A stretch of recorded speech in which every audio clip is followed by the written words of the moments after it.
After that, nothing would do, that they empty and explore the well immediately. So Amy had to wait trembling while pail after pail of rank water was hauled up and splashed on the soaking ground outside. The men sniffed in disgust of the fluid, and towards the last held their noses against the fodder they were uncovering. It was not so long a job as they feared it would be, since the water was phenomenally low.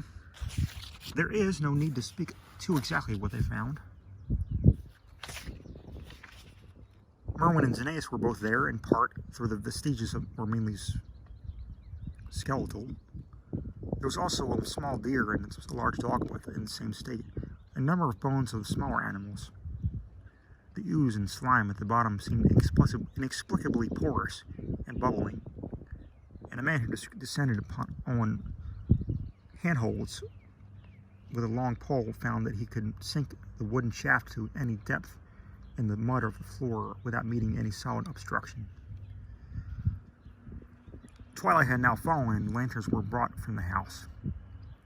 Then, when it was seen that nothing further could be gained from the well, everyone went indoors and conferred in the ancient sitting room while the intermittent light of a spectral half-moon played wanly on the great desolation outside.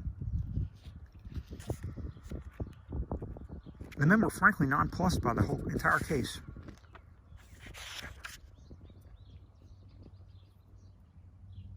They could find no convincing common element to link the strange vegetable conditions, and the unknown disease of livestock and humans, and the unaccountable deaths of Merwin and Xenaeus in the tainted well. They had heard the common country folk talk, it is true, but could not believe that anything contrary to natural law had occurred. No doubt the meteor had poisoned the soil, but the illness of persons and animals who had eaten nothing grown in that soil was another matter. Was it the well water? Very possibly. It might be a good idea to analyze it, but what peculiar madness could have made both boys jump into the well? Their deeds were so similar, and the fragments showed that they had both suffered from a great brittle death. Why was everything so gray and brittle? It was the coroner, seated near a window overlooking the yard, who first noticed the glow about the well. Night had fully set in, and all the aberrant grounds seemed faintly luminous with their more than the fitful moonbeams. But this new glow was something definite and distinct, and appeared to shoot up from the black pit like a softened ray from a searchlight, giving dull reflections in the little ground pools where the water had been emptied. It was a very queer color, and as all the men clustered around the window, Amy gave a violent start. For the strange beam of gaseous miasma was to him no unfamiliar hue. He had seen that color before, and feared to think what it might mean. He had seen it in the nasty, brittle globule in the aerolite 2 summers ago, had seen it in the crazed vegetation in the springtime, and had thought he had seen it for an instant that very morning against the small barred window of the terrible attic room where nameless things had happened. It flashed there a second, and a clammy and hateful current of vapor, had brushed past him, and then poor Nahum had been taken by something in the color. He had said so at the last. Said it was like the globules in the plants. After that had come the runway in the yard and the splash in the well. And now that well was belching forth in the night a pale and insidious beam of that same demonic tint. It does credit to the alertness of Amy's mind that he puzzled even at that tense moment over a point which was essentially scientific. He could not but wonder at his gleam at the same impression from a vapor, glimpsed in the daytime, against a window opening in the morning sky, and from the nocturnal exhalation that was seen as the phosphorescent mist against the blackened, blasted landscape. It It wasn't right. It was against nature. And he thought of those terrible last things, words of his stricken friend. It come from a place, some place where things ain't as they are is here. One of them, professor, said so.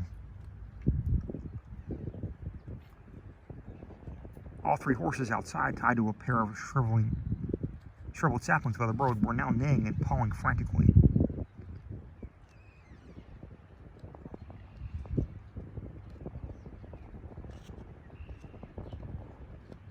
The wagon driver started for the door to do something, but Amy laid a shaky hand on his shoulder. "Don't go out there," he whispered. "There's more to this than nor what we know." Nahum said something lived in the well that sucks your life out. He said it must be something that growed from a round ball like one we all seen in the meteor stone that fell a year ago June. "Sucks and burns," he said, "and just like a cloud of color like that light out there now."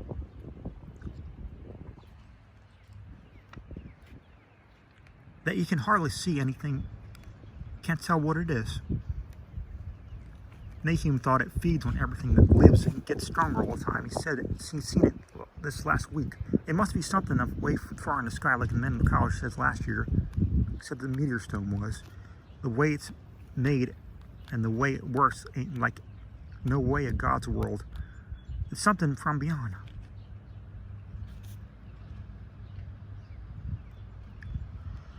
So the men paused indecisively as the light from the well grew stronger and the hitched horses pawed and whinnied increasingly frenzy.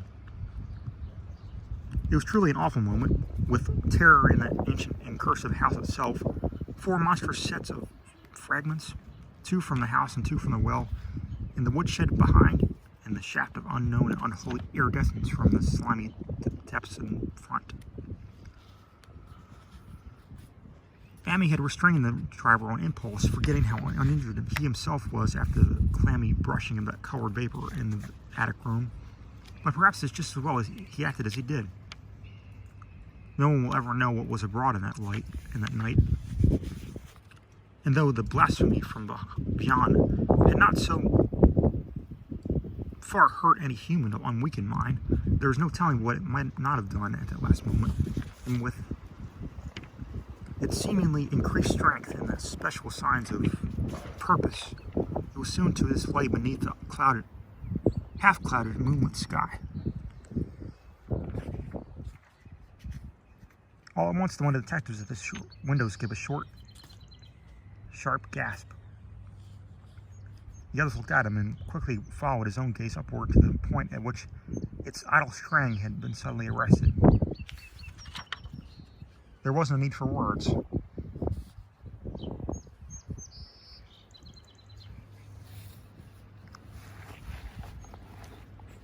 What had been disputed in country gossip was now disputably no longer, and it is because of the thing which every man of that party agreed in whispering on that the strange days are never talked about in Arkham. It is necessary to premise that there was no wind at that hour of the evening, and one did not arise. One did arise not long afterward, but there was absolutely none then. Even the dry tips of the lingering hedge mustard, gray and blighted, and fringed on the roof of the standing Democrat wagon were unstirred, and yet amid that tense, godless calm, the high, bare boughs of all the trees that were in the yard were moving.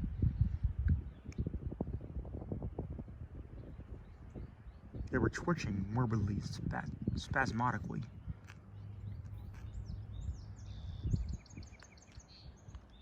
Clawing in convulsive and epileptic madness at the moonlit clouds, scratching impotently in the noxious air as if jerked by some alien and bodiless line of linkage.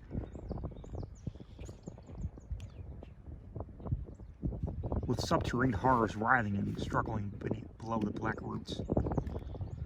Not a man breathed for several seconds. Then a cloud of darker depth passed over the moon, and the silhouette of clutching branches faded out momentarily. At this there was a general cry, muffled with awe, but husky and almost identical from every throat. For the terror had not faded with the silhouette. In this fearsome instant of deeper darkness, the watchers saw wriggling at that tight treetop height 1,000 tiny points of faint and unhallowed radiance, tipping each bough like the fire of St. Elmo, or the flames that came down on the apostles' head at Pentecost.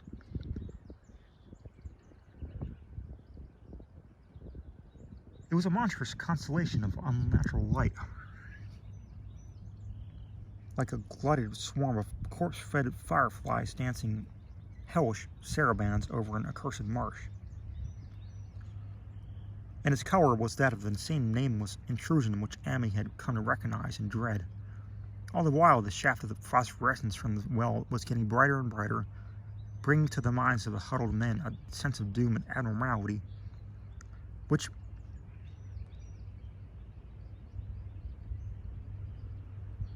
far outraced any image of their conscious minds could form. It was no longer shining out, it was pouring out. And as the shapeless stream of implacable color left the well, it seemed to flow directly into the sky. The veterinary shivered and walked to the front door to drop the heavy extra bar across it.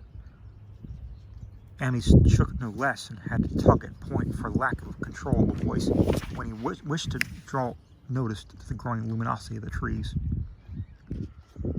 The neighing and stamping of the horses had become utterly frightful, but not a soul of that group in the old house would have ventured forth for any earthly reward.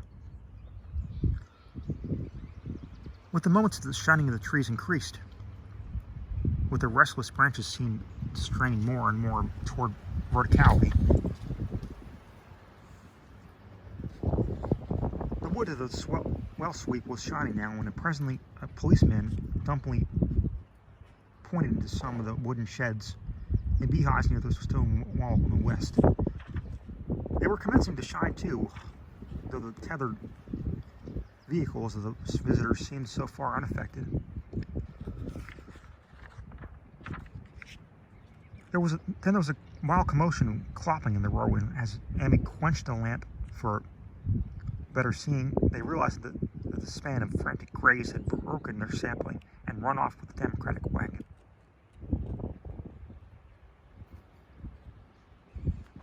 The shock served to loosen several tongues, and embarrassed whispers were exchanged.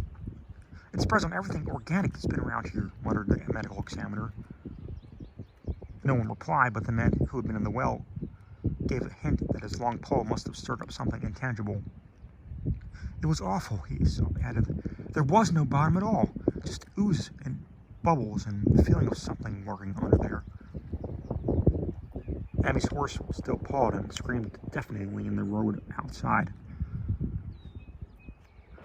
It nearly drowned in its owner's faint quaver as he mulled his formless reflections. "It comes from that stone. It growed down there. It got everything living. It fed itself on him. Mind and body. Thad and Murney, Zenaeus and Nabby, Nahum was the last. They all drunk the water. It got strong on them. It come from beyond, or things ain't like they be here. Now it's going home." At this point, as the column of unknown color flared suddenly stronger and began to weave itself into fantastic suggestions of shape, which each spectator later described as differently, it came from poor tethered hero, such a sound as no man before had ever or since before heard from a horse. Every person in that low-pitched sitting room stopped his ears, and Amy turned away from the window in horror and nausea. Words could not convey it. When Amy looked out again, and the hapless beast lay huddled, inert, on the moonlit ground between the splintered shafts of the buggy. That was the last of the hero till they buried him the next day. But the present was no time to mourn, for almost at this instant a detective silently called attention to something terrible in that very room with them. In the absence of the lamplight, it was clear that the faint phosphorescence had begun to pervade the entire apartment. It glowed on the broad planked floor and the fragment of rag carpet, and shimmered on the sashes of the small pane windows, It ran up and down the exposed corner posts, coruscated about the shelf and mantel, and infected the very doors and the furniture. Each minute saw it strengthen, and at last it was very plain that healthy living things must leave that house.